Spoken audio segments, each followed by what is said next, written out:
Total Screen proudly presents their official podcast, On Screen, with your hosts, Tyson Gifford and William Rohrig.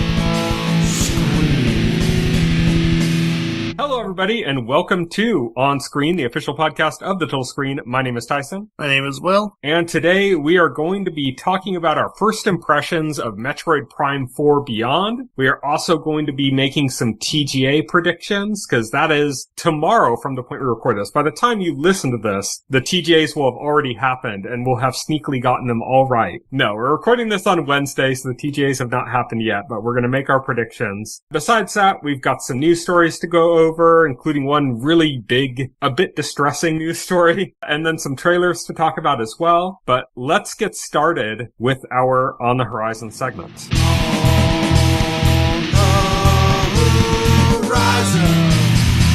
On the Horizon. On the Horizon is where we talk about what's coming up in the next week or so, and we're going to start things up with the Rogue Prince of Persia, which is getting its Switch and Switch 2 release on Tuesday, December 16th. Fallout is returning on Amazon Prime on Wednesday, December 17th. That just kind of snuck up on me. I wasn't really remembering anything else big was coming through the rest of the year, on TV. Yeah, this year is like, I got one more in me. Yeah. Adult Swim's The Elephant. So what's interesting about this, have you heard about this at all? No, this is like literally the first time I'm hearing of this. This is a collaborative experimental animated special. It's being done by like multiple kind of somewhat big name animators that do like Adult Swim shows and stuff. You've heard of the game Exquisite Corpse, right? Where like people, you like kind of write a story and then you don't know what the other part is, and then you write, like you add to it, and then it kind of becomes you pass it around? Yeah, but like nobody knows, nobody has like a whole idea of the picture of what the story is. I'm confused. So I just like start a story and I pass it to the next person and they continue it and they I'm pass it. not sure if it's that or if it's more like everybody's assigned a piece and they don't know the full thing. Okay, I know like the first what I was talking about. I don't think I've heard like the second or like what you're talking about, where people are just like, are they given like a prompt and then they just start writing like independently, or? I think so. I think that's basically what it is. I'm not 100% sure. It's not something I've done, but I've like kind of vaguely heard it. That's what this basically is. It's basically an animated project that's done Exquisite Corpse style. Huh. So it's like basically all the people that made this don't know what it is. Like they find out when it airs. Oh, that's interesting. They contributed part to it, but they have no idea what it actually is. They have no idea what like the whole is. Yeah. Interesting. So it's kind of like a little, it's just it's an animated special. It's like a one-off. It's not a series or anything like that. And it's coming to Adult Swim on Friday, December 19th, next day on HBO Max. But it's just kind of really interesting that they're committing to that, Yeah, it is interesting, for sure. And then lastly, Avatar Fire and Ash hits theaters on Friday, December 19th as well. I proudly have never seen any of the Avatar movies, and I'm not interested in Dancing with Dwarfs. But I know it's a massive franchise, so that's coming on Friday, December 19th to theaters. All right, that's it for On the Horizon segment. Now we're moving on to On Beat.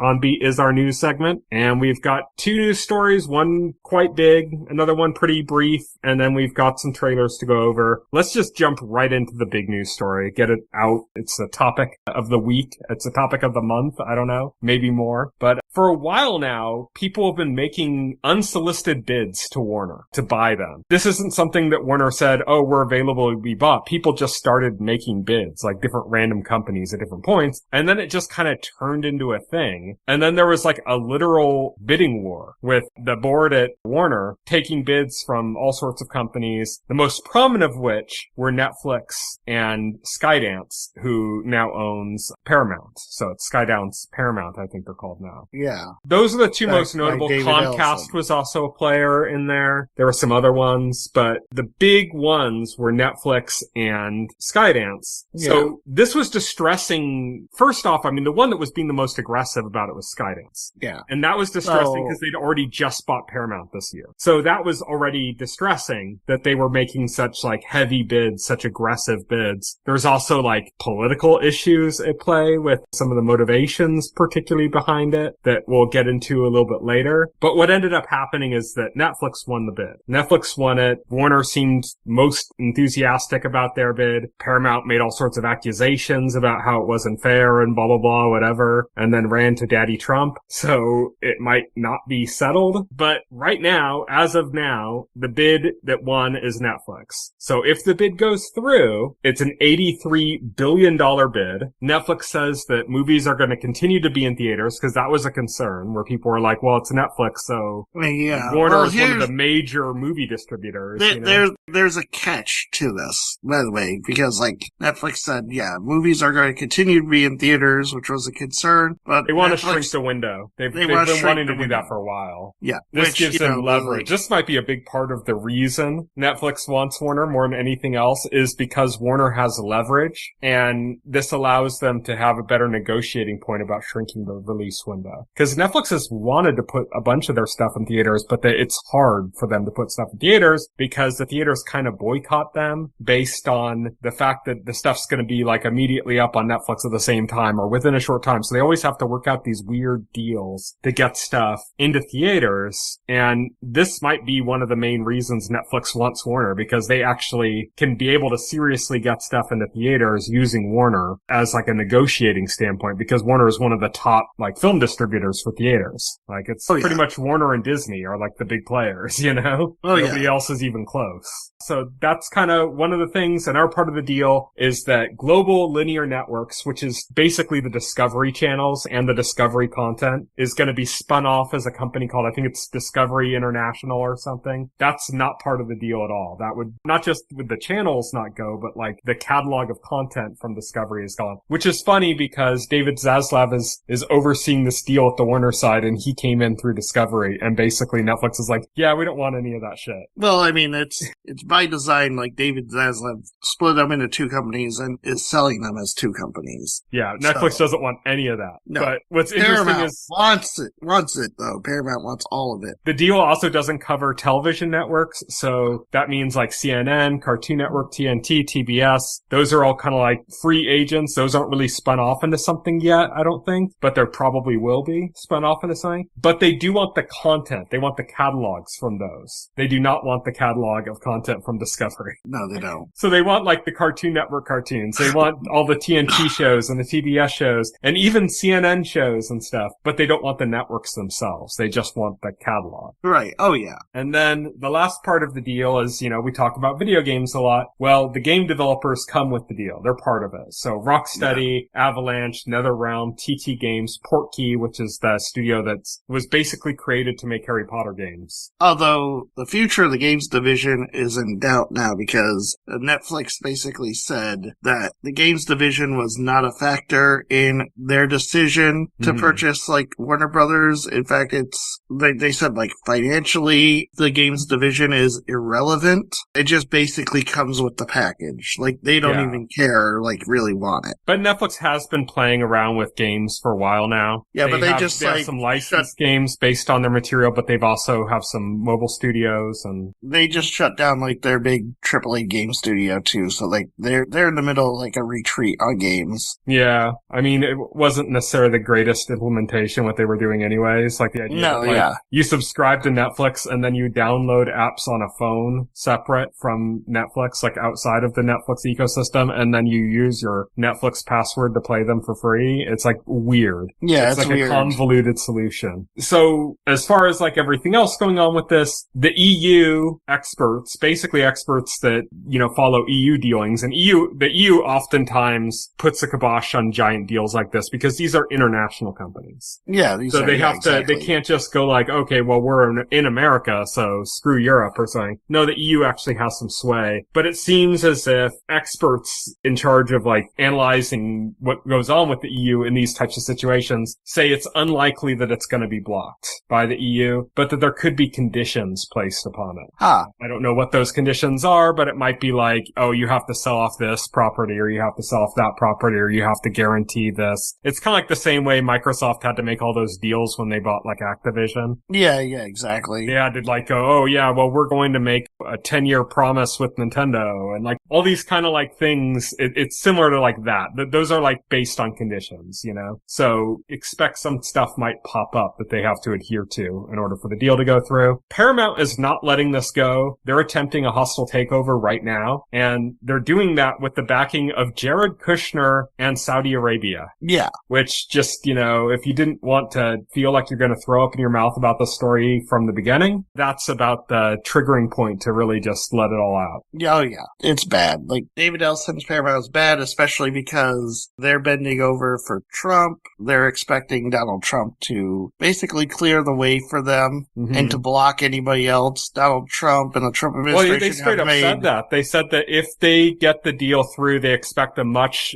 easier course to approval than Netflix would have. And that's because Trump administration has basically made comments to the effect of, you know, it'd be difficult for the Netflix deal to get regulatory approval. Yeah, Trump is inserting himself in this. Yes, he's inserting himself with this. Netflix seems confident still. They've actually had meetings with Trump and they're trying to butter up Trump, I think. Here's the big thing. Here's the big bugbear as far as Donald Trump is concerned. Donald Trump isn't like worried about the movie studios or whatever. He's not like, what will Superman be on? No, he wants the new owners to get CNN and reshape CNN as a Trump propaganda. Trump propaganda news. That's the only thing he's concerned about here. Yeah. And David Ellison has David Ellison has promised Donald Trump he would do that. Yeah, I mean, they already fucked up the whole news division at Paramount, you know? Yeah, exactly. Yeah, David Ellison has already told Donald Trump that if he wins the bid, he will make CNN. Fox News. Yeah, he will make it the Trump News Network, which Donald Trump wants. Netflix, on the other hand, has not made any such promises to Donald Trump because they're not interested in purchasing CNN. They don't want, Netflix does not want CNN. And now the latest thing I saw from Trump, the administration is any regulatory approval they would have to buy CNN. It's ridiculous. Yeah. Like, it doesn't make any sense. It's like abuse of power. Yes. But the whole situation's bad. Will and I have discussed this outside of the podcast, and I think we're pretty much of the same mind, which is that this is bad, period. Like, nobody should be buying Warner. If somebody is buying Warner, it should be somebody that's doesn't already have a stake in the industry, because Warner's catalog is too big that, like, anybody that acquires it that's already in the field, in the game, they're going to be too much of a monopoly. And it's worse than, like, Disney buying Fox, you know? Like, Warner's is a much larger player than Fox ever was. Warner's like the only true competitor to Disney. So for them to get bought out by somebody that's already in the game, Netflix has their own content. They don't really have catalog content that's that old. Like, everything they have is like from 2010 on, basically, that they own. But they have a shit ton of content because they just produced a massive amount of content in like the last 15 years. But the bigger concern there is Paramount, because Paramount is an old time major player that's been around for decades. And they have a huge catalog of content too. And then partnered up with Warner's content, that just puts them elevated into a bit of a crazy spot. Neither are good options. Neither should happen. Like I think I said to you, if somebody buys Warner, I would hope that it would be somebody that, you know, an industry that has money or something, but isn't involved in media yet, you know, that doesn't have any media company of their own. And this is like their way of doing that. It's like, okay, well, they'd be big enough to buy them, but there's not like a conflict there with them becoming monopolistic, because this would be, the amount of content wouldn't change. Right. Yeah, exactly. So either way, it's bad. Paramount getting it is like catastrophic, much worse. But it looks like one of the two is going to happen. Of those two, I'm hoping it's Netflix, but I'm not exactly enthused about it at all. To anybody going like, oh, yay, now I don't have to subscribe subscribe to HBO Max, I'm going to get, it'll just all come to Netflix. They're going to be separate services. They're going to be separate services like Disney with Hulu. You're going to have both. Here's the thing. The sad thing is it's going to raise prices even more. Netflix is going to jack up their subscription. Mm-hmm. They're probably going to do like a bundle, HBO Max, Netflix bundle. And that bundle is going to be the same like price or more than what it would have cost to get them separately before. Yeah. It'll be like $30 a month for both of them. Yeah. I mean, it's not an ideal situation any way you slice it, but that's the way it is now. That's the way it is. We're in the era of consolidation where big corporations are just eating each other up. I'm a fan of that Wayland Yutani company. I think they have a bright future. Yeah, I think they're onto something. Or maybe Arasaka. They're doing pretty good too. They've been doing some good things. Yeah, that's basically like I guess like the cliff notes of like this whole drama. Yeah, we're not too enthused about this, so we're just going to kind of move on, I think. But it's too big of a story not to bring up. Right. Our next news story is much better news. It's much less certain news, even though that one's not 100% certain either, but Bryan Fuller, who has his directorial debut, Dust Bunny, is coming out this Friday, by the way. By the time you hear this podcast, it'll already be out. Yeah. His first time directing a feature film, and he was a showrunner. We watched stuff like Hannibal, which he was really good. Dead Like Me, again. I watched Dead Like Me, that was pre-podcast. But yeah, the big things I've seen from him were like Dead Like Me and Hannibal. Mm-hmm. I also watched the first season of American Gods, which I believe like he was a showrunner for season 1 of that. Yeah, he and Michael Green were the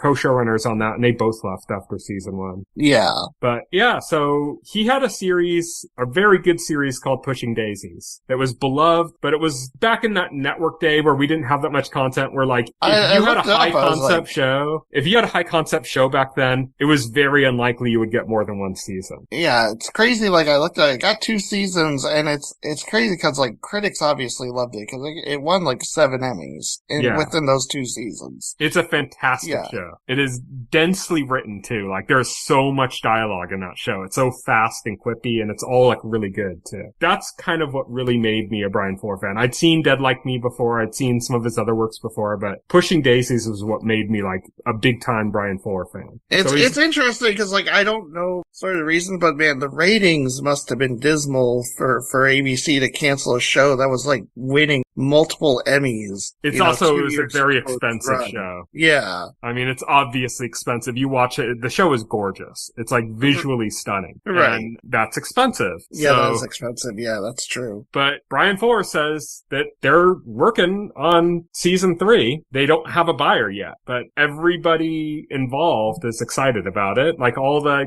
original cast members, the major crew positions, they all want back in, basically. Yeah, so basically, like, this story is, like, it's kind of a non-story in a way because, like, he has an idea for season 3, and he has commitments from people who worked on it. Not, like, necessarily commitments, I don't think, but, like, he talked to them, and, like, they would absolutely be willing to do it. Assurances, we could say. Yeah, they would absolutely be willing to do it if it happened. The thing is, though, there's no financing. There's a lot of steps to something being real. First is to get, like, somebody to finance it. And then the second step would be to finance it, create a pilot, an episode normally, and then you need to find a network, or a distributor in these days, like a streaming service or a network willing to actually pick it up and air it. I don't think there would be like a pilot process for this. I don't know if there would be. There's already kind of a proof of concept with the original series. Right. And this is like a direct continuation. It's not like But the way I've read this is like the way Bryan Fuller's talking about this, it sounds like he came up with an idea that he feels strongly enough that he developed it into like a pitch, probably like even written like a treatment for it. Because like this is like a long time after the show ended. He'll often say, oh yeah, we talk with Mads about new seasons of Hannibal. This statement feels like stronger than that. Sounds like he has an idea he really wants to do for Pushing Daisies, and he's actively trying to make it happen. Yeah.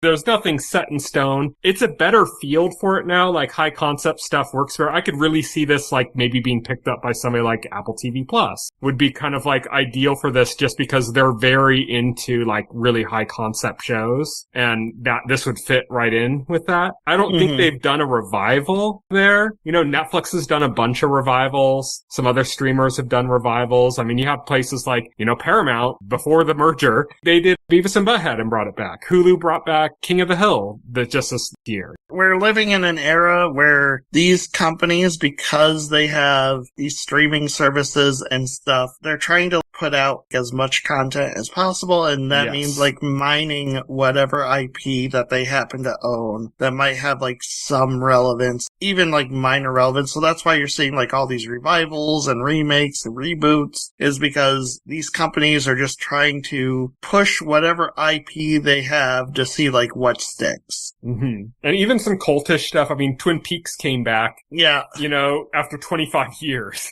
You know? Oh yeah. After 25 years. Yeah, definitely. We got a Buffy the Vampire Slayer reboot in the works Yeah. right now. Yeah, we're getting that. Twin Peaks, like, thankfully, by David Lynch, fully involved. Yeah. This is an era in which this kind of stuff is possible. So that's what kind of makes it exciting. Whereas if this was announced before the streaming boom happened, I'd go like, yeah, that's not going to happen. But now it's 50-50, you know? It could happen. Maybe 50-50. not, maybe it could. But yeah, I mean, I know Lee Pace is much bigger than he was. He was the star of Pushing Daisies, and he's a much bigger figure now.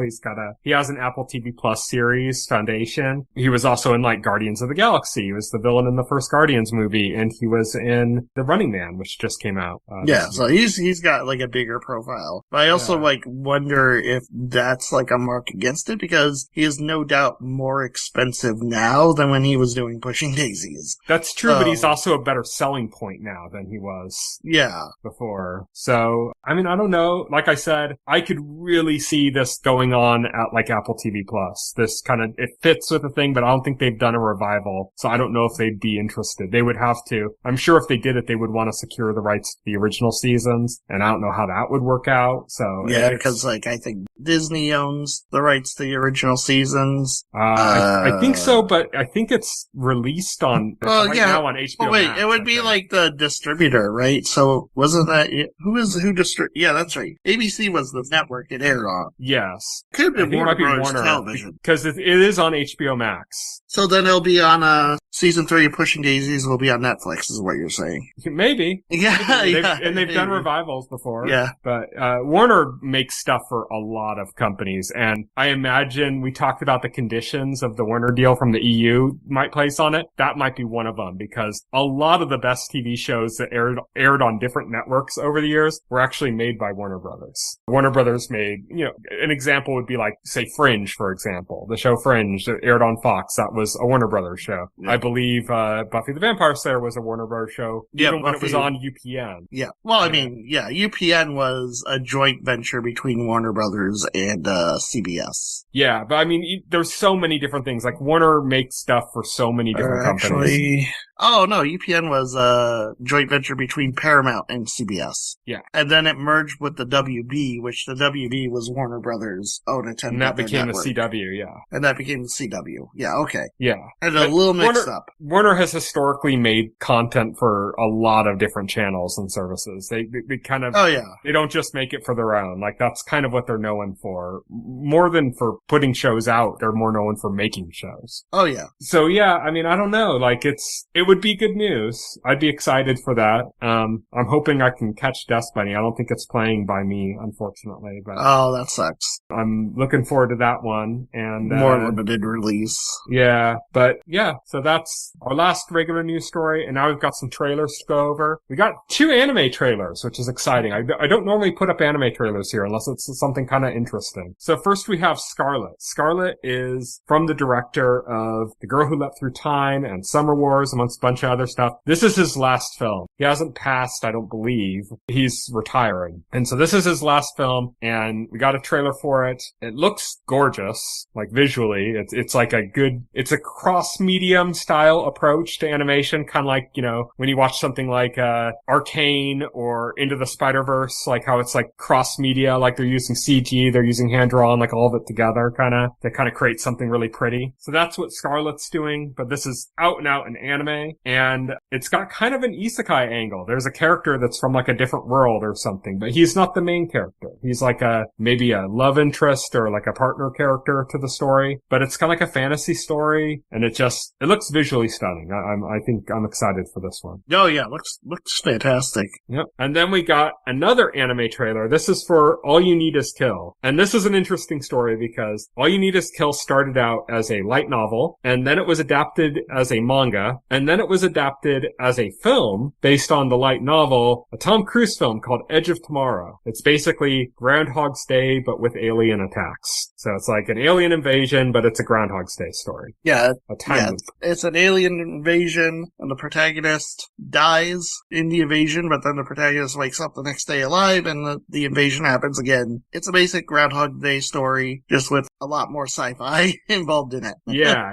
Yeah. The movie was surprisingly good. I told you the story before we did the podcast, but I had a planned power outage that was going to happen. I had no interest in this movie at all, but there was a planned power outage, and it was late at night, and that meant it was just going to be dark and stuff. I was a late nighter, like going to sleep at like, I don't know, 4 or 5 a.m. around that time. And I'm like, what the fuck am I going to do? It's just going to be completely dark here. Well, I had a theater really close to me, and they had a late night showing of this movie, and it was pretty much the only showing that like lined up right time-wise for me to like avoid the power outage. And I just said, okay, well, I'll go to this movie, and then I'll like stop at Denny's for some pie or something and just kind of chill there for a while and then head back home, and the power should be back on then. And I had no anticipation that the movie would be any good. This is Edge of Tomorrow I'm talking about, the adaptation. Mm-hmm. And I ended up loving it. It ended up being one of my favorite Tom Cruise movies, one of my favorite like kind of more modern sci-fi movies of its time. Yeah, I liked it a lot. And I was surprised by how much I liked it. I didn't even know at the time that this was based on a light novel and an anime series, which is really funny because the artist for the light novel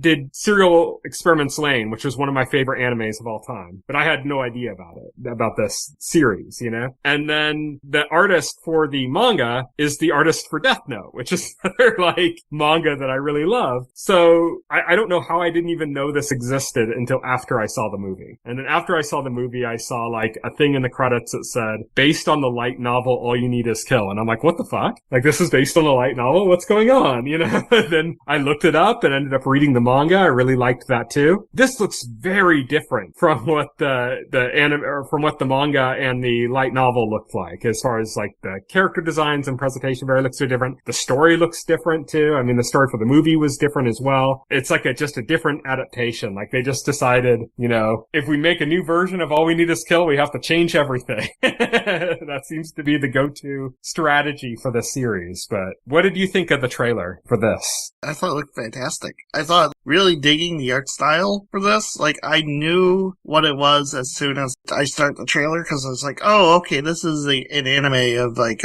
Edge of Tomorrow. I was like, oh, okay, this is interesting, and I love the animation style. It looks really slick, looks really cool. Yeah. This is from 4C. They're kind of like an interesting anime studio. They have a very distinctive kind of look to their stuff. I mentioned to you, stylistically, it kind of reminds me of like Iron Flux as well. Yeah. Which is like weird, you know, a weird connection. Just like the angular kind of look of things and like the like skinny, angular kind of design style or whatever. But yeah, I mean, it looks good. I'm excited for that one. I've partaken in the franchise before, so I will do so again. Our next trailer is, I think this is the final trailer, or the third full trailer for A Night of the Seven Kingdoms. This is obviously the next Game of Thrones spin-off, based on the Hedge Knight books, also called A Night of the Seven Kingdoms by George R. R. Martin, who wrote them as kind of like a lighter adventure that people could have that takes place in the same world as Game of Thrones. Right. And that's exactly what this is. I said it before with like when we watched the first trailer. This really heavily reminds me of like A Knight's Tale, the Heath Ledger movie that was based on the Chaucer story. So yeah, I mean, I'm psyched for this, continue to be psyched for it. We're getting more and more clues. This is a little bit of a darker trailer than the last ones. It's still kind of lighthearted. It still has kind of like fun elements to it, but you can tell there's like actually like some machinations going on in this trailer.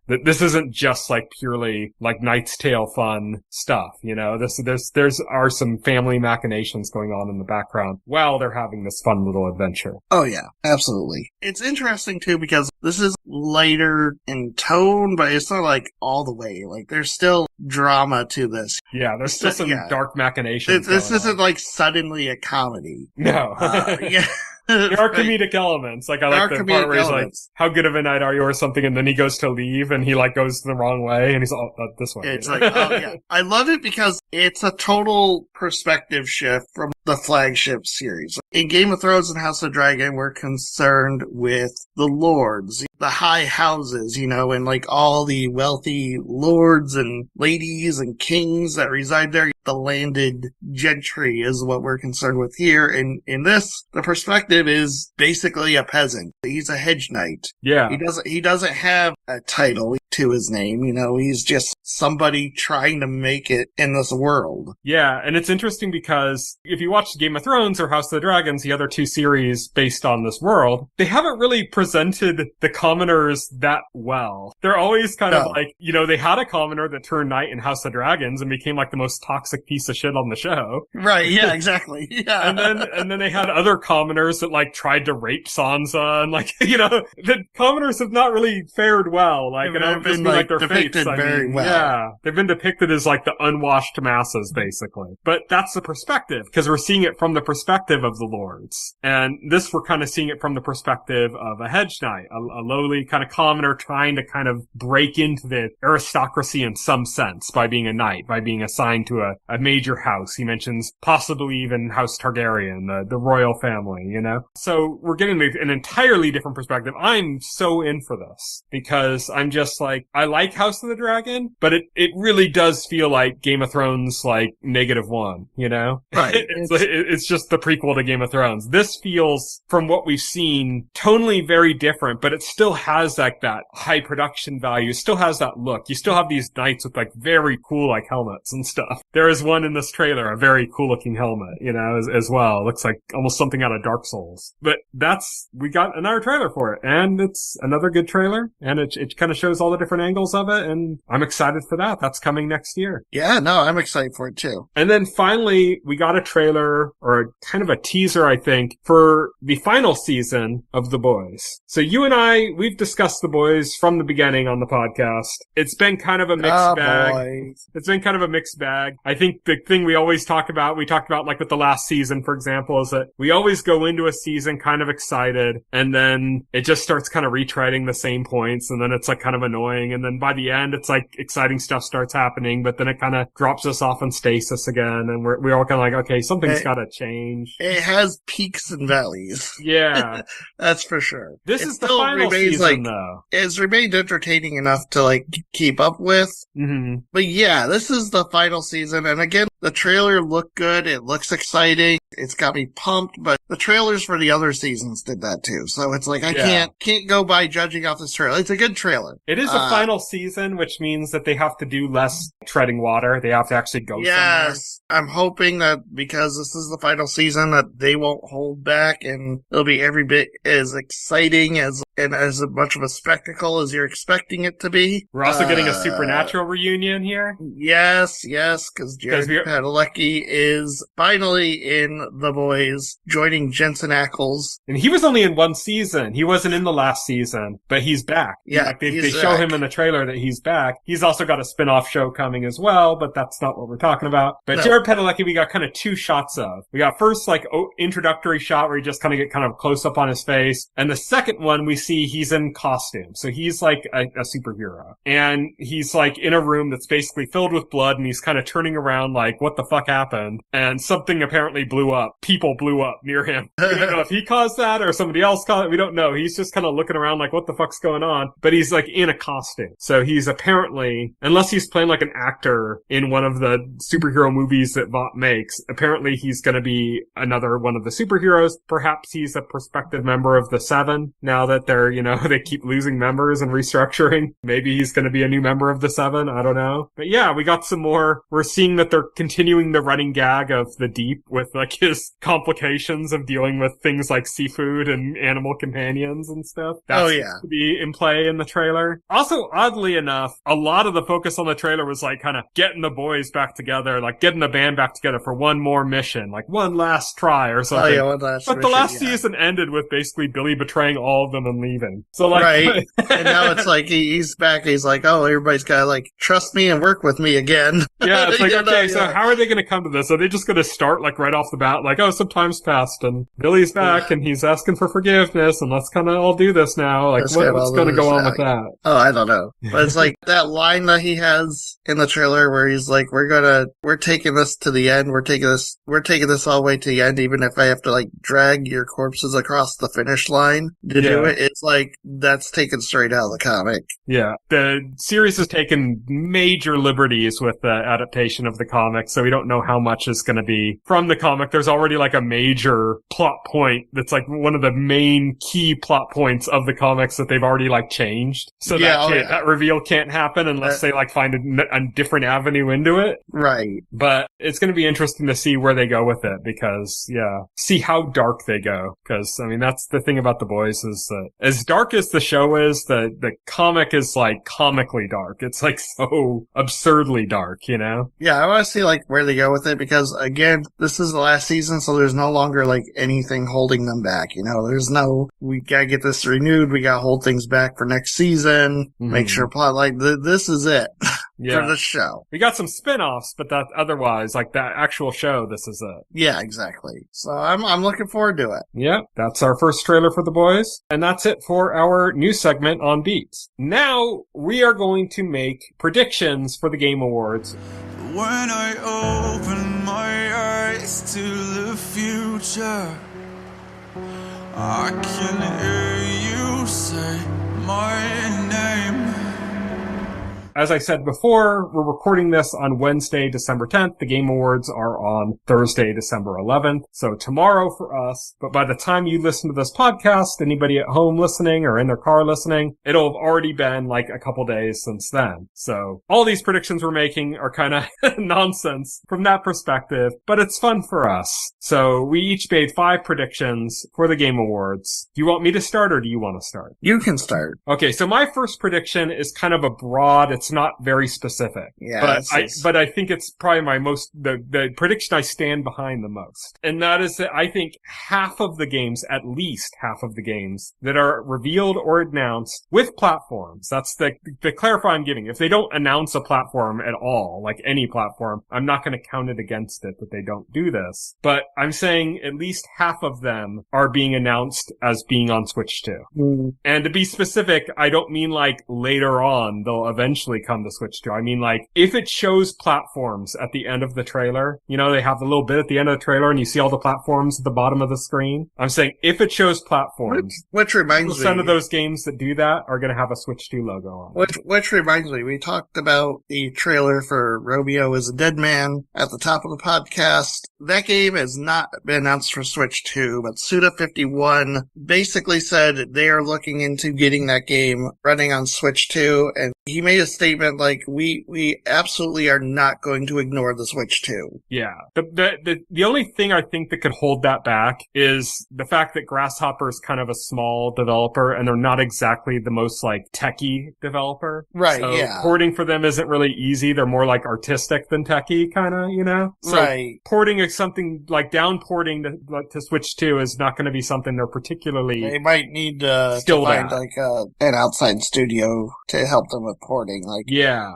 I mean, yeah, it's this is also it's Unreal Engine. Yeah, it's Unreal Engine. People like gotta understand, like with porting, like there's more considerations than just technical. There's the financial consideration to it. There's like, oh, does Grasshopper do they have like the time to do it, or you know, is that time better spent working on other projects? Mm-hmm. Can we get like another studio to like help us with the porting process, like Panic Button or something? There's a lot of considerations. So I thought like whether or not Romeo is a Dead Man comes to Switch 2, I think his statement of like, we absolutely are not ignoring the Switch 2. Yeah. Is a strong statement because like he does want to have a presence on the platform, whether it's with this game or a future game. Like I said, the one counterpoint to it is like, because if I'm bringing this up specifically because I know some people will hear that, and then if it doesn't end up coming to Switch 2, they'll be like, it's hardly like this game is so sophisticated it can't go over. If Ubisoft can bring over Star Wars Outlaws, then you should easily be able to bring this over. It's like, well, Ubisoft is a massive, huge developer with like lots of subsidiaries underneath them, and they're also one of the biggest,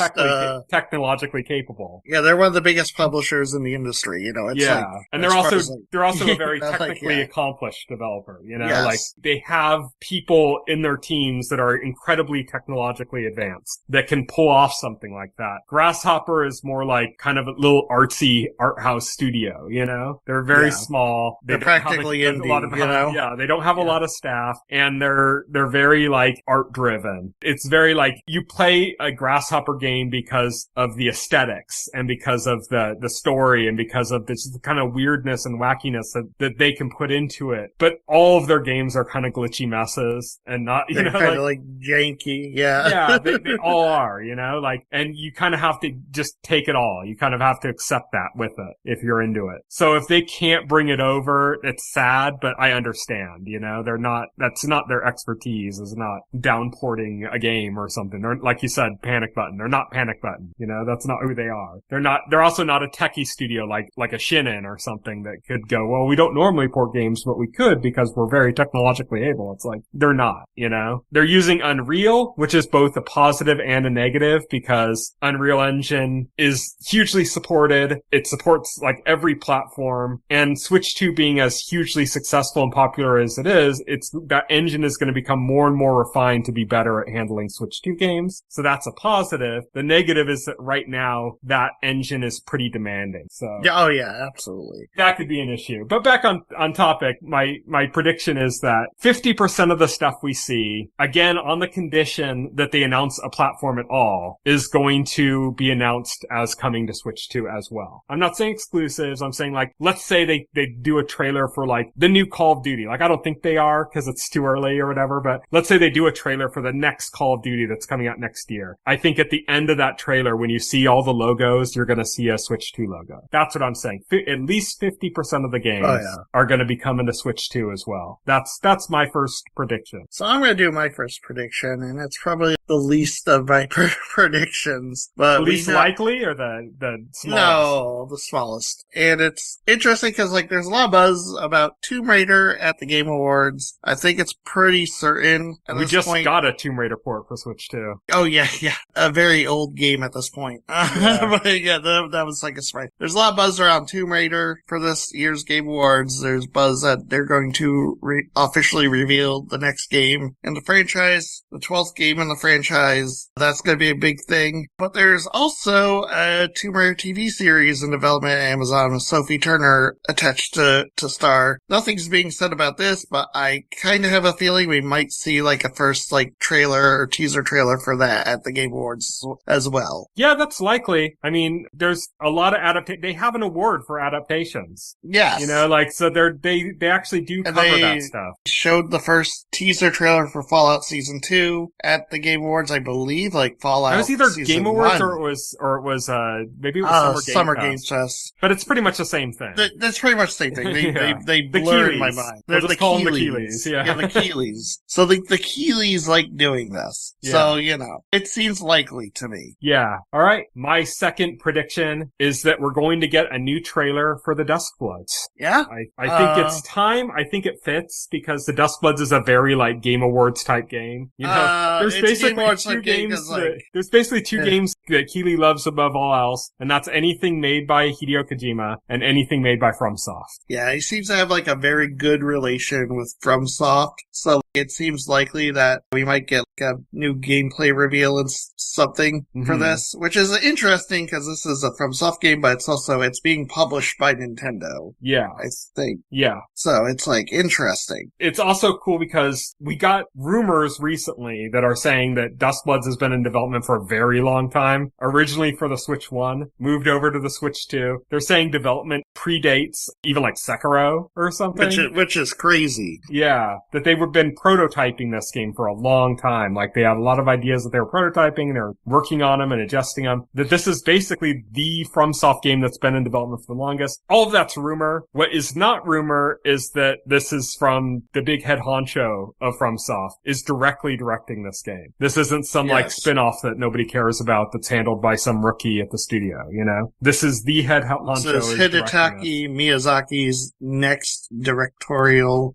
game in his career. Yes. Yeah, and he's like original Dark Souls, original Bloodborne. So whenever he's directing one, it's like the franchise or the key franchise. You know? Dark Souls 2 is actually the only game in the Dark Souls franchise that's not directed by Hidetaki Miyazaki because he was busy directing and making Bloodborne when Dark Souls 2 was in development. Yeah, and then of course he did Elder Scrolls or Elder Scrolls. Elden Ring, but he didn't do the spin-off to Elden Ring that's out right now. Right. Yeah. Exactly. Because he's doing this game. So yeah, I think we're getting a second trailer for that at the Game Awards. I think if there's a Nintendo anything that shows there, this makes the most sense. Yeah, this does make the most sense. I agree. Some people were theorizing we could see like Monolith Soft's next game. I don't think that's going to happen. Monolith Soft tends to show their games early in the year that they come out. That's like a trend with Monolith Soft. So I think if we get a Monolith Soft reveal, it's going to be in the January or February direct. Yeah, and it's not going to be coming out at the end of the year. You know, Monolith Soft is not going to be at the Game Awards. I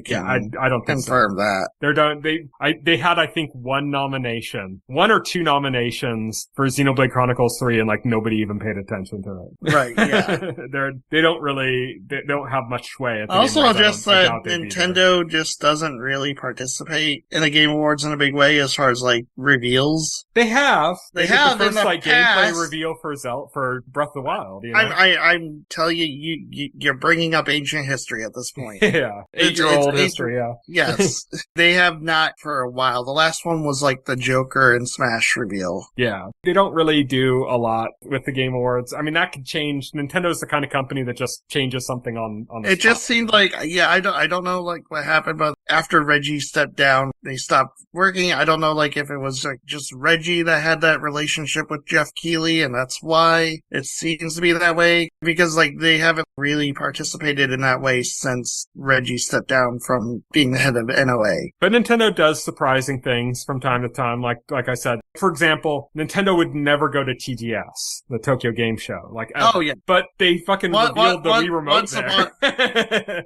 Once upon a time, even Nintendo had their own show around Space that time. World, yeah. Yeah, Space World. But they revealed the Wii Remote there. And it's like, you might say like, oh, well, they haven't really done much since and stuff, but it's like, they didn't do anything before. I'm not saying they oh, no, I'm not arguing with you. I'm just saying like, people listening might be saying, oh, but they haven't done really anything since at TGS. And it's like, yeah, but they didn't do anything before either. It just kind of came out of nowhere. It was like, nobody expected them to be doing something at TGS, and then they announced something massive there. Oh, yeah. So it's like, Nintendo will do things like that every so often where you just don't expect it. Oh, yeah. It could happen. I just stopped getting myself hyped up for like anything to happen. If they do something, it's going to be something like this, though, the Dustbloods, you know? Yeah. Oh, yeah. FromSoft does have a relationship with the Game Awards. Oh, yeah, for sure. What's your second prediction? My second prediction is going to be Expedition 33 wins Game of the Year and an expansion DLC is announced. Yeah, I think that's the first part of that is the most obvious. Yeah. I think everybody kind of expects that. I think like I have to have like an actual prediction part of it, you know, like I can't just state like the obvious. So I'm like, oh yeah, that would be like a good time to announce like, extra content is coming to the game. Yeah, maybe a Switch 2 reveal. Yeah, a Switch 2 reveal would be cool. Yeah, I could see them doing like, I can't imagine they would have a Switch 2 version coming soon because they also are a small studio. If it got a Switch 2 reveal, it would be like the Indiana Jones reveal for Switch 2, where it's just kind of like not really showing us shit, you know? Just kind of saying, oh, it's coming. Yep, it's happening. They're coming. It's funny because because like be huge. It's funny because like so far like all the so-called Microsoft support for Switch 2 has been Bethesda. Yeah. Indiana Jones 2, Fallout 4. Now they just like announced Skyrim is coming to Switch 2. I think it's out. I think it shadow dropped, didn't it? Oh, did they shadow drop it? Okay. I think they did. I'm not sure. Don't quote me on that. Okay, I haven't looked into it, so so I didn't know if it was out or not. Just like I saw it was announced. I was like, that's neat. Yeah. Bethesda continues supporting the Switch. But Microsoft has done some stuff, like the Ori games are owned by Microsoft. Yeah, Pentiment is available on Switch. That was a game from Obsidian. Yeah. Some minor things, yeah. Yeah. We still haven't had that mic drop moment of no Halo Master Chief Collection or Gears of War or anything. The promise of Call of Duty, and that still hasn't happened. Yeah, we have like a pinky swear for Call of Duty. Not that I even care about that game, but right, no. It's just funny to bring up because that promise was made like 3 years ago or something. Yeah, it still hasn't happened. Yeah. My next prediction, I'm thinking new Elder Scrolls. And by that, I don't mean like, an expansion to Elder Scrolls Online. I mean like, we're gonna see something for the next. And I'm gonna immediately shut that down because no. That's not happening because Todd Howard like just recently said, oh, it's still many years away. And I'm like, okay, like it doesn't seem like he would like, say that. Yeah, he would say that. You believe that scoundrel? I know, right? I mean, I wouldn't believe it because like it's literally like 2011. Yeah, we're like approaching like 15 years since Skyrim came out. So like it's getting absurd. I don't think we're going to see a gameplay trailer. I still think we're going to see something despite you saying that. I think it's going to be like the initial, what was the space game that sucks that they made? Oh, Starfield. Yeah. Remember the original Starfield announcement? There was no graphics, no gameplay. It was just like a title screen or something. Yeah, it was the title screen. But they already did the title screen announcement for Elder Scrolls 6. Did they? They already did that, yeah. Did they announce the name of it and everything? They didn't announce like the subtitle, but they showed like what I think is going to happen. I think they're going to announce the subtitle. Todd Howard got on stage and announced they are making Elder Scrolls 6, and they showed like a big logo for Elder Scrolls 6 with like a generic background that people are still like parsing to try and figure out like what region it's set in. Well, that's what I think they're going to do. I think they're going to announce what it is. Yeah. They're going to announce the region and, and maybe talk about it a little bit. He'll be like Todd Howard on stage, not like a trailer. Like him saying it's going to be great. There's going to be like,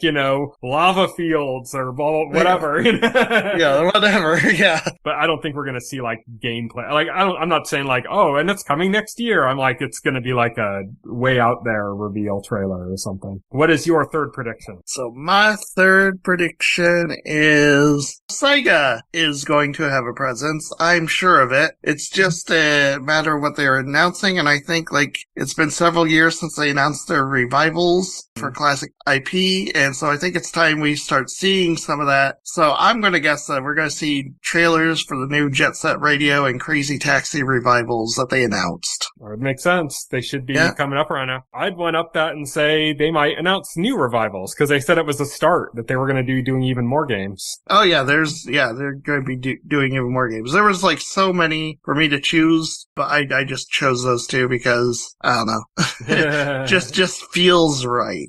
Yeah. My next prediction is that, and I'm hedging my bets because I don't think that my second prediction and this would happen together. Like it would be one or the other, but I'm hedging my bets. And I think maybe it's time to announce Mario Kart World DLC. And I think Game Awards isn't necessarily a bad place to have that happen. Maybe not. Yeah, but that's kind of a hopeful prediction on my part. That's a hopeful prediction. Because god damn it, the hype for that game is dying down. Release some shit. Come on. What is your next prediction? My next prediction is, this is something that is definitely not happening, but I'm going to say it anyway. Try to manifest it into happening? I think Valve's going to announce a new Half-Life. But the secret is it's going to be Lego Half-Life. It's going to be Lego Half-Life, yeah. Now, I hedged my bets. I said new Half-Life. I did not say Half-Life 3. Half-Life Alyx 2. Yeah, Half-Life Alyx Part 2. Yeah. 23 and a third, the final cut. Yeah. Yep, I mean, that's 100% not happening, but that's a prediction I'm making. There have been rumors, but I mean, I don't think Valve has any interest in ever making a game again. I think the last game they made was Portal 2, wasn't it? Because I think it was Dota, I think. Okay. And then my final prediction is, and I just wrote this as I'm going to say it, Fallout stuff. Fallout stuff, yeah. Not necessarily a game. I mean, the show's coming 6 days after the game I was thinking awards. about like a Fallout remaster, but I'm like, no, if that was happening, they would have announced it when they announced Fallout 4 coming to Switch 2, and they didn't, so. There have been rumors for a while about a New Vegas, like a remake or a remaster or something. Yeah, but then they literally just announced like a new boxed collector's edition for PC, and it's like, it's the same game, like unchanged, but now like it comes with a statue. So I'm like, oh, okay, well if they were going to do like that, they wouldn't have like announced this, right? I don't know, like, they also, like I said, you got the show returning 6 days after this. I could see them doing a stage presentation, maybe with a clip from the show. I don't know. I think there's gonna be something Fallout. I don't know what. I mean, it could be like Fallout Shelter 2, you know? Yeah, It could be an expansion for Fallout 76. It Probably 100%. It's probably a new expansion for Fallout 76. Yeah, I just think there's going to be Fallout stuff. I think the release of the new season of Fallout is so close, and the fact that they've promoted that show, the first trailer for it, like we mentioned, was at a Keighley event as well. I think there is a tie to Fallout with Keighley, and I think we're going to get something Fallout related. Maybe there's a spin-off show coming, you know? Maybe they're going to go the boys route. It is Amazon. That's kind of what Amazon does with their successful shows, is they make spin-offs, you know? Fallout the ghouls. Yeah, they'll do some kind of spin-off show. It'll follow that one character that turned to a ghoul at the end of the first season. Oh yeah. It'll follow him and a group of ghouls. I don't know. But I want it to be like a sitcom. I would love that. Yeah. Especially like with like a really bad laugh track and like, just, I mean, that would fit Fallout. Make it like a 1950s fucking family sitcom, like an I Love Lucy style. Yeah, sitcom. but like they're all ghouls. Yeah. Like they're a family of ghouls. Yeah. I would love that. I think that would totally work. That would totally work. Yeah, especially with Fallout specifically, yeah. Bethesda, call me. Showrunner, Will Rohrig. Yes, yeah, exactly, exactly. What is your final prediction? My final prediction is a brand new game from Software, not Dust Bloods. Okay. So, could be anything. Could Bloodborne 2. Yes, it's definitely Bloodborne 2. Now that Silksong's out, that's all anybody's going to be writing in comments anymore. It's 100%. We're going to manifest Bloodborne 2 into reality. No matter what we have to do, we're just going to keep sending that energy into the universe. I think you would prefer a different sequel, though. Yeah. I think you'd prefer Sekiro, too. Actually, I like Bloodborne more. Really? Bloodborne's my favorite, yes. I love Sekiro. Sekiro is awesome, don't get me wrong. I love the setting and the gothic horror thematic elements of Bloodborne more. And also, like, Bloodborne to me is like, this is Castlevania. Like, that's what I thought when I played Bloodborne, because, like, it's got that action, it's got that gothic horror, and, like, really high difficulty level, and, like, these hard bosses. I'm like, this is 3D Castlevania. I was like, I love this. Well, we got the Dust Bloods coming up, so you're getting something Bloodborne-esque coming. Yeah. At least aesthetically. Yeah. But yeah, so I don't know. We'll see. It'll be Armored Core. Yeah, it'll be Armored Core again, even though they just, like, released one not that long ago. Oh yeah. It'll be a Lego Armored Core. Lego Armored Core, there we go. Lego Bloodborne, that's what they're making. They're making Lego Bloodborne. That's what everyone's been waiting for. Yes. That is it for our predictions, and now we're going to move on to our final segment, On Tap. What we've been watching. What we've been playing. What's on tap. This week on Tap, we are talking about Metroid Prime 4 Beyond. These are our first impressions. Both of us have played the game. Neither of us have beaten the game. So we're not going into like full spoilers or anything. We're not going into like huge, great details about our thoughts about the entire game. We're talking about just kind of our first impressions of the game, how it feels to play, like what our thoughts are. The game's pretty divisive. It's got some people absolutely love it. Some people absolutely hate it. A lot of people in the middle somewhere or the other. Scores have been reflecting that, but not only scores, but just general opinion. There's people that absolutely hate this game, and there's people that are like, this is the second coming, it's what I've always waited for. Where do you fall in the spectrum? First off, as a baseline, we should let people know where we are? Minor spoilers in this. I finished the ice area, and I've been kind of exploring around trying to find other power-ups and stuff around that my new abilities can unlock. So I haven't started the next part after that. Nice, yes. So I played up to the point where I got the bike, the Viola, and I entered the flare pool area for the first time, and basically played up to that. It took like several hours to do. Mm-hmm. And over the course of like several days, because like I haven't got enough lot of time to just sit there and play. So that's basically where I am. So my initial thoughts are like, I'm really enjoying it. Really enjoying it. There's some niggles to it, which is fine. One thing that strikes me is this seems to be like a much more linear game than Metroid games tend to be. I really feel like you're being guided from one section to the other, but at the same time, I'm not hating that. I'm like, okay. I think if that was the only linear aspect to it, that it's kind of guiding you, I wouldn't object as much. But a lot of stuff has moved more in a linear direction. Like, there's just less, like, shortcuts and stuff. Getting around can be kind of a pain, because there aren't really a lot of shortcut options. So sometimes you're like, oh, I want to check this part out again in this one area. Well, I have to go, like, now it has, like, an overworld. I have to go across the overworld, get into the area, work my way all the way back through to that part, and then I get there and go, oh yeah, my new ability doesn't work on that. And it was just a whole wasted trip. And I feel like you should be able to fast travel. I think either that or just open up more shortcuts, you know? Right. Like, make it so you go to an area and then by the entrance, you can use the ability that you unlock towards the end of that area to now open up a hatch that takes you to, like, the very end of that area or something. You know what I mean? Like, just kind of lets you get to places faster. Even if they don't do fast travel, they should have shortcuts that get you there faster. Mm-hmm. Even like Other M and the past Prime games and Dread, of course, had tons of shortcuts all over the place. They need something. Like, I can understand if they don't have full-featured fast travel where you just pick a location you want to go, but they should have, like, more destinations where you go somewhere and then that's a shortcut to another part or something. Right, yeah.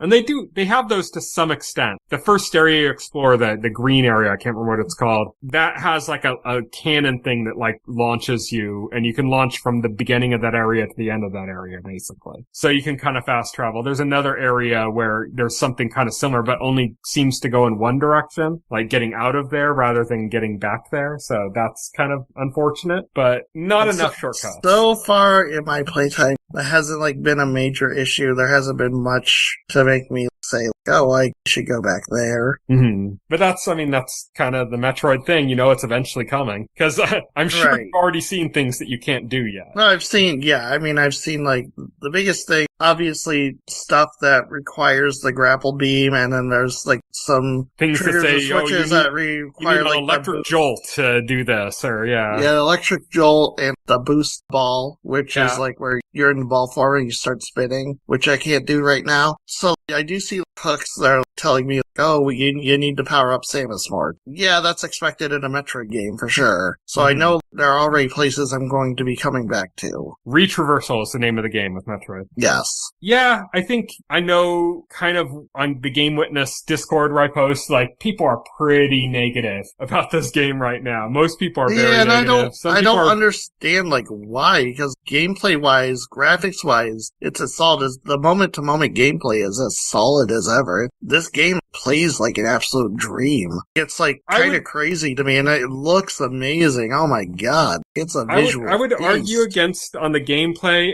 It still feels very old gameplay wise. The movement is very sluggish. Oh, you don't really have quick aggressive movements, and that was always the case with Prime. But since then, we've gotten first person shooters and stuff that have done like faster animations and stuff, like Doom, the newer Doom games, for example. You can move very quickly in those games, you know? There's that, what's that ninja game, that like kind of cyberpunk ninja game that's first person. I can't think of what it's called, but that game, you move very quickly. Mm-hmm. And although Prime has never been very fast, Metroid has. So Dread is, for example, example, the last Metroid game we got was Metroid Dread. You move very quickly in that game. You're like dashing left and right, you know? In Prime, you just kind of move very slowly. They also increase the time to scan objects in this game versus before. So it just feels like a lot of stuff has slowed down, or like is just maybe I will say like too slow for. I will say like they give you like too much stuff to scan in this game. Yeah. There's like a lot of stuff that feels irrelevant. Is like, why was that a scannable item? Yeah. It's just like, oh, this is a broken shipping container. I want to get to graphics later, but there's also some issues I would bring up with save points and auto-saving. Because this game does have an auto-saving function, but it seems to rarely ever come into use. And not really where you need it. At first, like, I thought, like, there wasn't. Yeah. Because, like, I remember, like, I fought this difficult enemy and I died, and I went back to the last save station. I was like, I thought there was auto-saving in this. Because it had been a while. Yeah. You know, and I was like, oh, I gotta go through all that again now, because I didn't save regularly at the save station. And then, like, another time I died, it's like, continue from last checkpoint. And I was thinking, okay, so there are auto saves, there are checkpoints? Game, make up your mind. I'm confused now. There's also, there are some areas, one in particular I'm thinking of you haven't gotten to yet, so I'm not going to go into too much detail, but there is an area and it takes forever before you find a save room. And it's kind of like, I remember I was playing it and I was getting ready to finish. I'm like, I just want to start, kind of get my footing in the area and then save and then leave. And I ended up having to play for like an hour before I found another save spot. And it was frustrating. It's like, come on, man. Like, you're making me go through all this shit. You should have a save spot right near the entrance to this place. I agree. Yeah. Like, the save spots are not well placed at this point in the game. Mm-hmm. There definitely should, the placement of save spots could be better. Because there seems to be like a save spot at the beginning of like, near the beginning of like every area, which is like good, but also like before like there should be one before like every major boss as well. Yeah. Like in most of the Metroidvanias like I play, including Castlevania games, there's always a save point near major boss battles. And that's, or like sub-bosses and stuff too. Yeah. Yeah. It doesn't even like have to be sub-boss, but the major, like the big battles, there's usually a save point.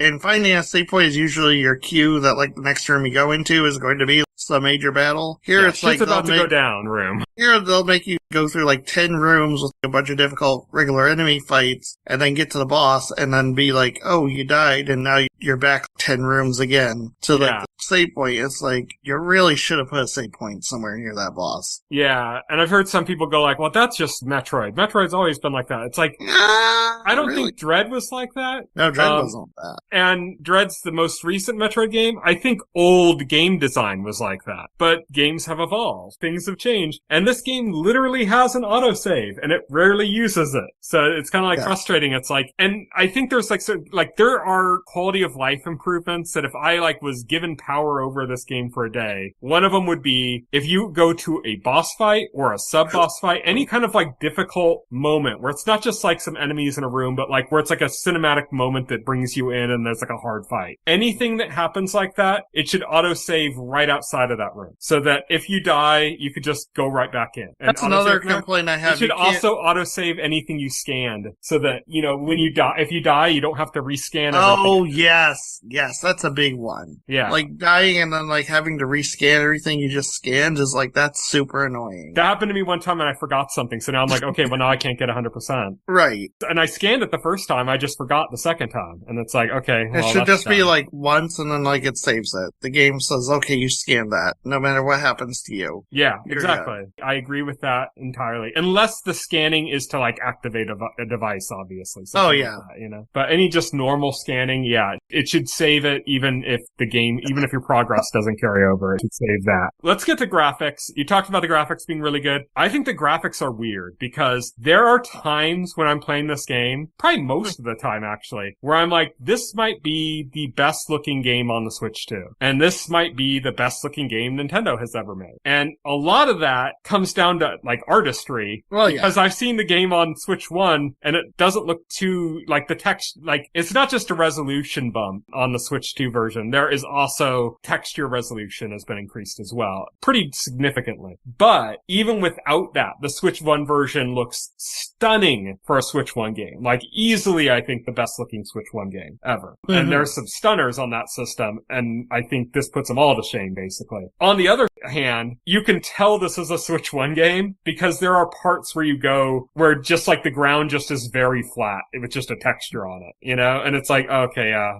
this is, and it just feels kind of out of place because you'll have just fought a boss that's like miraculously detailed, just like gorgeously, stunningly detailed with like such great animation and textures and just everything looks great. Like they even do things like they'll use like vines that are hanging down. This is just like a flat texture, but it doesn't look like a flat texture. It's drawn just the right way that even though it is literally just like a sprite texture hanging in front of something, it still doesn't look like that. It doesn't have that cheap look that you normally get with that effect. That's like the attention to detail that retro is like famous for. Right. Artistry. Yeah. And so that you see that stuff and it's like, wow, this is amazing. Like on a technical level, I look at that and go, it's not necessarily anything impressive they're doing on a technical level, but there is a lot of attention to detail to make sure this looks good from every angle. Right. Yeah. And then you walk through a door and you're like on a platform and it just looks completely flat with just a texture on top. Yeah. And then there's also things like retro is known, especially in Metroid Prime games, for having really cool like effects, like being able to see your reflection in your visor, like water drops getting over. These little kind of like details, but sometimes those details they come and then they kind of like blur out when they end in this way that just looks kind of old and dated. And it's kind of surprising because it's like, wow, the detail looks so good and then it just kind of blurred to get rid of it and it didn't look good at all. And it's a very mixed bag is what I'm saying. Like I'm saying most of the time the game is stunningly gorgeous, but every so often you see something you're like, oh yeah, this is a Switch 1 game. I forgot. Right. Yeah. I mean, obviously it's not magic. They do have to cut corners in some places to make other things like look the way it does. I get that. The ground textures don't particularly bother me. Most of the time I'm not like even looking at that. And I think like that's the calculation that they made is like, okay, we can put more detail into this stuff because like the ground texture is like less important. The character's not going to have the camera pointed at the ground the whole time. You know, I think it it's just like, kind of sticks like, out like a sore thumb though. Yeah. Because everything else looks so good. Right. That you get this like weird, like, and it's not even that the texture is like low resolution or bad. It's just it looks so flat. And you have these like alien looking environments that look really detailed and interesting. And then you just have this one surface that just looks so flat. And it's like, oh yeah, I'm in a video game. Like, it's just like a reminder. It's like, oh yeah, like I was lost. I thought I was playing a movie for a bit. And now I'm playing a video game for the Switch 1, even though I'm playing the Switch 2 edition. There's just those moments and they're kind of surprising when they happen. It like takes you out of it for a second. But overall, I'd say it looks great. I think it sounds great too. I heard somebody complaining that only one of the songs they've heard in the game so far is memorable. I'm like, that's not really what Prime's music is about. Prime's music is more like atmospheric. It's more like vibey. Yeah, It's not something you hum along to. It's something that you just kind of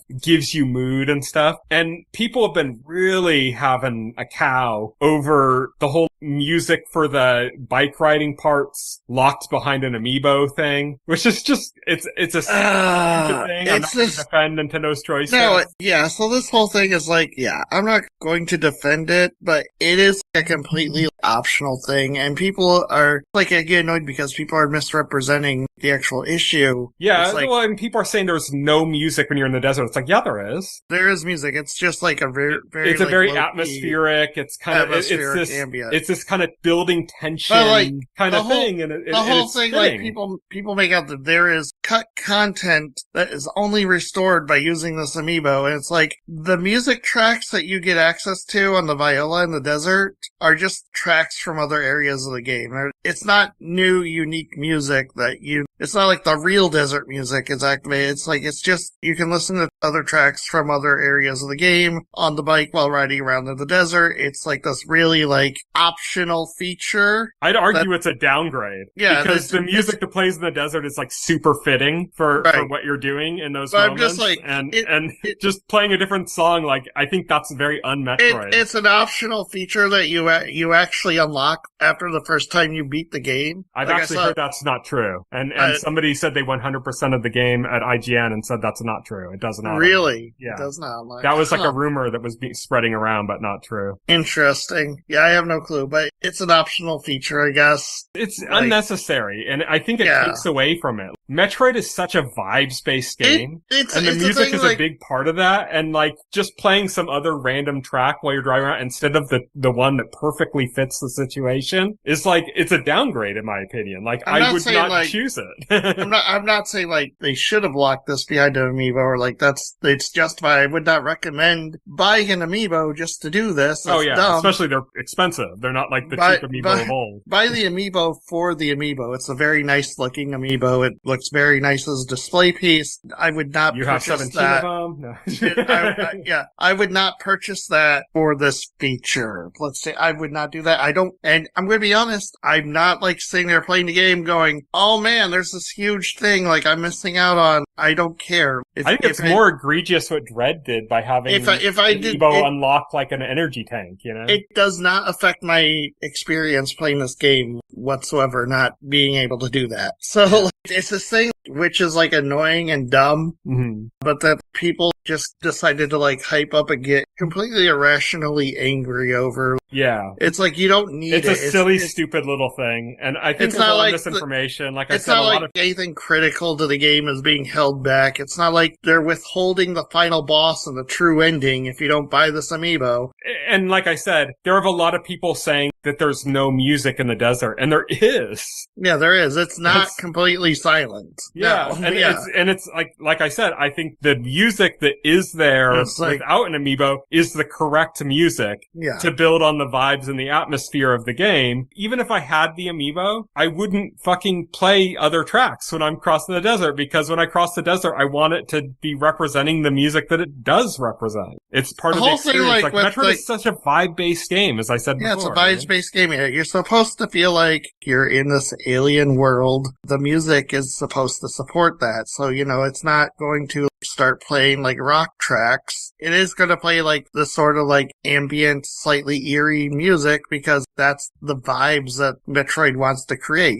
For the most part in this game, you are exploring this alien world by yourself. Yeah, until you get to the very end, when you beat the game and the credits start, it just jumps into a Limp Bizkit song. Yeah.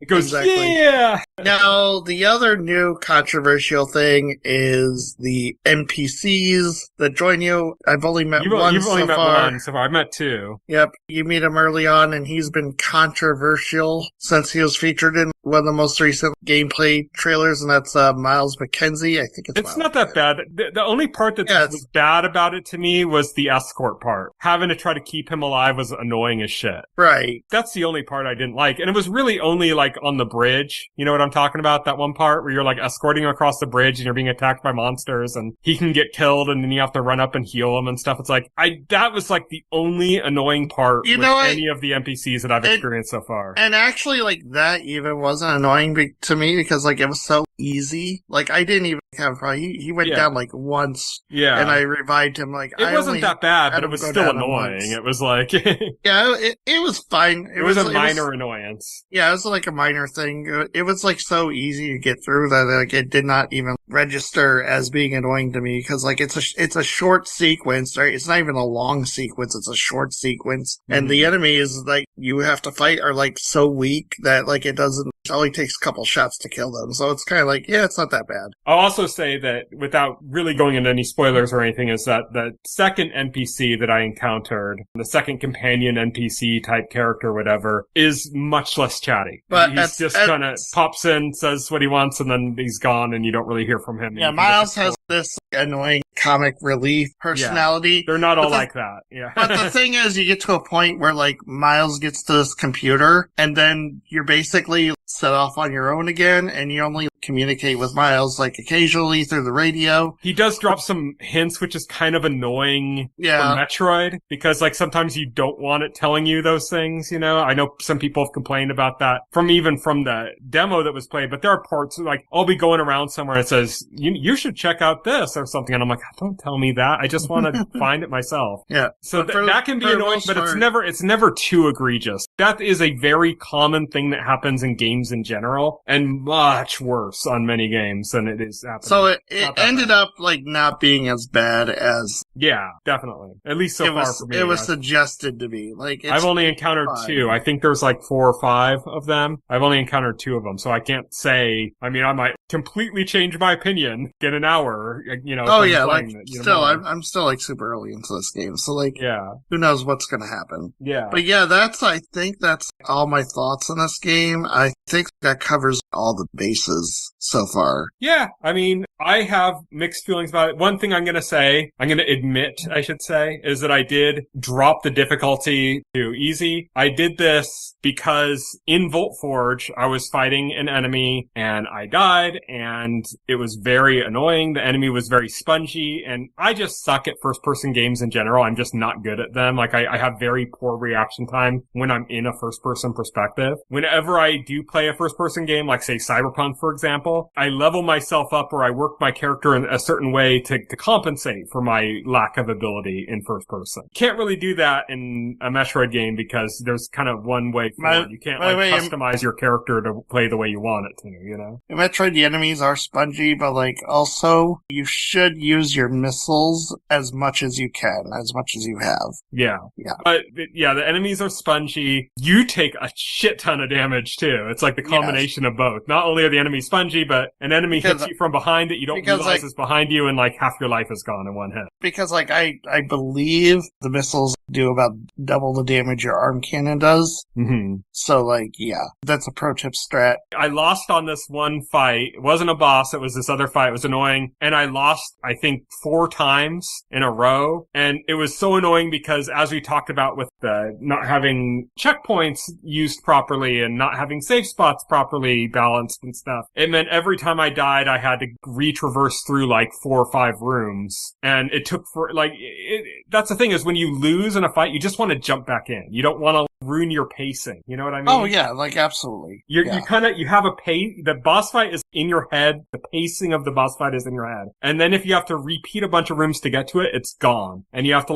find that again in the boss fight. And so I died like 4 times like that. And I said, you know what? I'm at the point now where I'm about to give up on this game entirely. And I know my ego is going to take a hit, like switching it down to like easy mode or whatever. But it's either that or I'm just going to end up giving up the game. And I said, I'm just going to put it on easy and play. Enemies are much less spongy on easy. There's almost no challenge anymore when it comes to the combat. There's some, but it's not significant enough that like I really haven't died since I set it to easy. But the parts that are challenging in Metroid Prime that I like are still challenging because those aren't based on hit damage and stuff. They're based on like puzzles and shit. Right, yeah. And that's still the same. Like nothing's changed there. Like they haven't just suddenly like given you answers to all the puzzles. Like that's not part of it. Also, like the bosses, like so far, they still have like a puzzle element to them. Mm-hmm. You still have to kind of like approach them. The bosses, so far, you can't just go in and start blasting. You have to find the weakness. You gotta learn them, yeah. You gotta learn them. You gotta find their weakness, and usually that involves figuring out some puzzle. There's like a plant boss pretty early on that has these stalks that you shoot and destroy, and then it leaves it vulnerable, but then partway through the fight, it starts regenerating its stalks like faster than you can destroy them, and then you figure, oh, you gotta use your psychic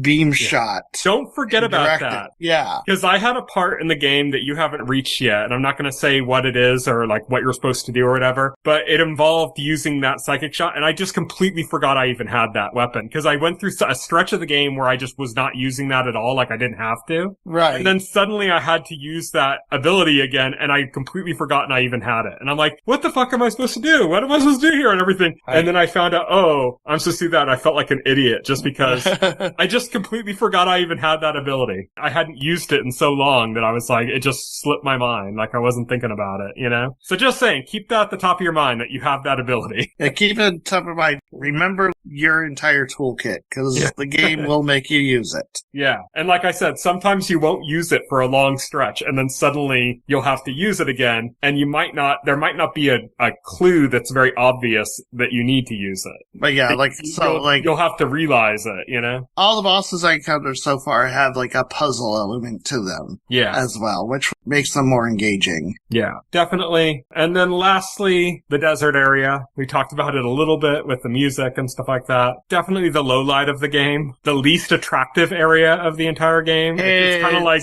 looks like it was built by like, you know, the Animal Crossing team or something. It's so simplistic. Wow. It's so basic bitch. It's such a contrast because you'll leave like this gorgeously detailed area. A lot of things, but it's not basic bitch. Like, oh, the Animal Crossing graphics are basic bitch. no, they looks great for the style it's going for. Yeah, but that's not the style Metroid Prime's going for. No, just not weird, going for weird comparison is all I'm saying. They're going for, I'm saying it literal. I'm saying literally it looks like the desert was designed for an Animal Crossing game. It's just, it's so minimalist and simple, and you come from these like uber detailed, like immaculate areas that just look like you're in a foreign world, like a foreign planet or something, and then you exit into this like cheap ass looking desert. Makes me, and it's like, it's shocking. It's like, it surprises makes me think you. like the levels were designed first and the desert was like designed last. Or the other way around. Maybe the desert's the only thing that survived the original developer. Maybe, I don't know. I don't know what the story is, but the desert sucks. Yeah, it's there's pretty, not much to do there. I mean, there's things that are kind of like temples, like kind of like the shrines in Breath of the Wild that you can do, but there aren't even that many of them. There's like 6 of them or something. It's the worst feature of Metroid Prime 4 for sure. Yeah, it is not good. Thankfully, you can kind of just speed through it and get to the other side and go through. But there's also, you have to collect all these green gems, and apparently you have to collect quite a few of them, like more than you probably should have to, in order to progress through the game. So if you're going through the desert and you see those green gems, definitely hit them. Don't hold that off for later, or you're going to be like doing a lot of that later. This isn't from my experience, but from what I've heard other people saying, though. So clarify. I've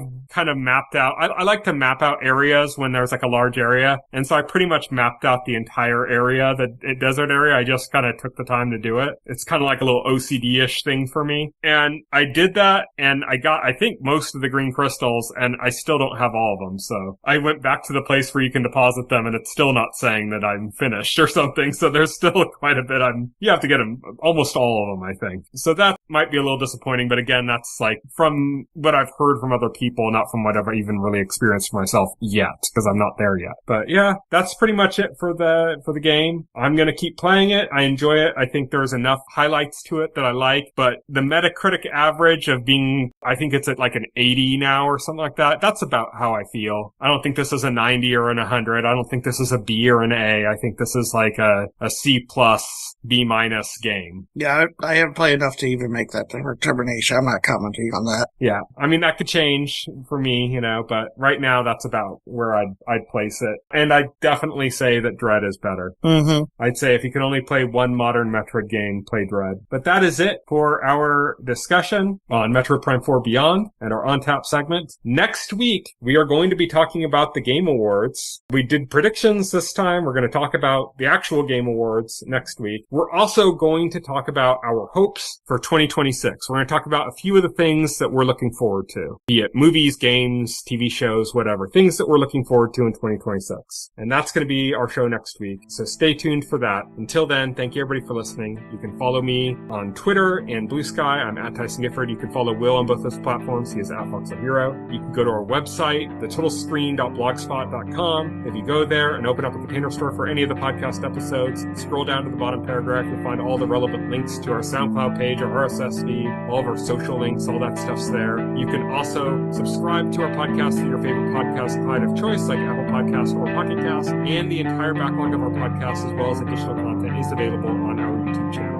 So check that out as well. Until next week, thank you everybody for listening. Bye. Thank you for listening to the On-Screen Podcast, the official podcast of The Total Screen.